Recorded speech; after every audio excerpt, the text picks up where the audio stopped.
मेरे एक garment businessman दोस्त ने मुझसे कुछ क्वेश्चन किया। पहला क्वेश्चन उनका था, सर मैं 10 साल से दिल्ली में गारमेंट मैन्युफैक्चरिंग करता हूँ, मगर अब मुझे ये दिक्कत आ रही है कि लेबर रेगुलर मिलती नहीं है। दूसरा क्वेश्चन उन्होंने पूछा कि दिल्ली में कॉमर्शियल बिजली के रेट बहुत ज़्यादा हो गए हैं, पीस की कॉस्टिंग बहुत ज़्यादा आती है और कंपटीशन में माल बेच नहीं पाता हूँ। तीसरा क्वेश्चन उन्होंने ये कहा, थोड़े थोड़े दिन में फैक्ट्री सीलिंग की दिक्कत आती रहती है, इस कंडीशन में ज़्यादा लेबर बैठा नहीं पाता हूँ। चौथा क्वेश्चन उन्होंने ये किया, इंडस्ट्रियल एरिया में फैक्ट्री करता हूँ तो यहाँ की मार्केट पूरा संभाल नहीं पाता हूँ। सर फैक्ट्री मेरी खुद की 3 मंजिल बनी हुई है, सर कोई ऐसी सलाह दो कि मैं इस लाइन में दूसरा बिजनेस कर सकूं।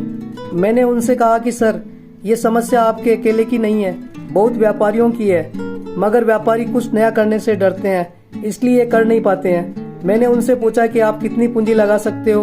उन्होंने कहा सर 25 से 50 लाख रुपए तक लगा सकता हूँ। मैंने एक सुझाव दिया कि आप एक काम करिए, मैन्युफैक्चरिंग धीरे धीरे बंद कर दीजिए, उन्हीं पैसों से उसी जगह पर धीरे धीरे लुधियाना वैरायटी बाबा सूट का ट्रेडिंग बिजनेस स्टार्ट कर दीजिए। उसमें आपको मैन्युफैक्चरिंग की जरूरत नहीं पड़ेगी, रेडी टू मूव माल खरीद कर सेल कर सकते हैं। आपको स्टार्टिंग में 25 लाख रुपए की खरीदी करनी है, बाकी पैसा रिजर्व में रखना है। जैसे कोई माल शॉर्ट पड़ गया हो तो उसको तुरंत मंगवा सकोगे जब पैसा हाथ में होगा। माल की खरीदी में इन बातों का ध्यान रखना जरूरी है। नंबर 1, हल्का, मीडियम, हेवी सारी वैरायटी परचेजिंग 24-24 पीस के हिसाब से करना है। दूसरा पॉइंट है, माल की खरीदी लुधियाना में एक फैक्ट्री से ज्यादा एक जैसी वैरायटी नहीं लेनी है। तीसरा क्वेश्चन है, माल की खरीदी 10 से 15 घरों में नई नई वैरायटी लेनी है, जिससे आपका माल आते ही सेल हो जाए। चौथा पॉइंट ये है, लुधियाना माल खरीदने से पहले कंपनी से डिस्काउंट फाइनल कर ले। पांचवा क्वेश्चन ये है, माल की खरीदी के बारे में आपको इतनी जानकारी नहीं है तो आड़तियों का सहारा ले सकते हैं, वे अपना कुछ कमीशन लेते हैं, वो आपको पे करना पड़ता है। अब आपने माल खरीद लिया है, माल आपके पास पहुंच गया है, अब आपको सेल की तरफ ध्यान देना है। इसके लिए आपको सबसे पहले रिटेलर व्यापारी से संपर्क करना है। संपर्क के लिए आप सोशल मीडिया का सहारा ले सकते हैं। सोशल मीडिया पर आपको ये सब काम करना है। नंबर 1, गूगल पर अपना पेज रजिस्टर्ड करना है। नंबर 2, अच्छा सा करेंसी नाम देकर अपनी वेबसाइट बनाना है। नंबर 3, बिजनेस व्हाट्सएप ग्रुप बनाना है। नंबर 4, सैंपल पीस की अच्छी फोटोग्राफी करना है।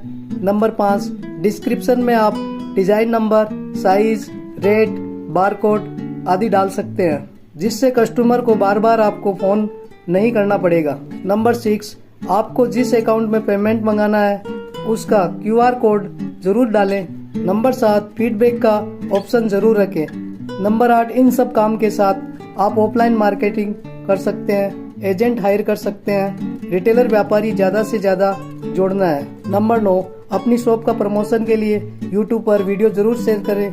खुद नहीं बना सकते हैं तो यूट्यूबर का सहारा ले सकते हैं। आप ऊपर बताई गई पॉलिसी से काम करते हो तो जैसे आपने 500 रिटेलर व्यापारी ऐड कर लिए हैं, एक व्यापारी 20,000 रुपए का माल खरीदता है तो 20,000 गुना 500 1 करोड़ रुपए का माल सेल हो जाता है। आपका मार्जिन 10% ग्रोस होता है तो 10 लाख रुपया अर्न कर सकते हैं। मैं आपको रिटेलर व्यापारी से काम करने के लिए इसलिए कह रहा हूँ कि पेमेंट का रोटेशन अच्छा बना रहता है और रिटेलर व्यापारी पर ज्यादा पैसा लगाने की जरूरत नहीं पड़ेगी। इस बिजनेस में ध्यान देने योग्य बातें, नंबर 1, माल ज्यादा से ज्यादा कैश में सेल करने की कोशिश करें। कुछ अच्छे व्यापारी हो तो पेमेंट सिस्टम 30 डेज से ऊपर नहीं रखें।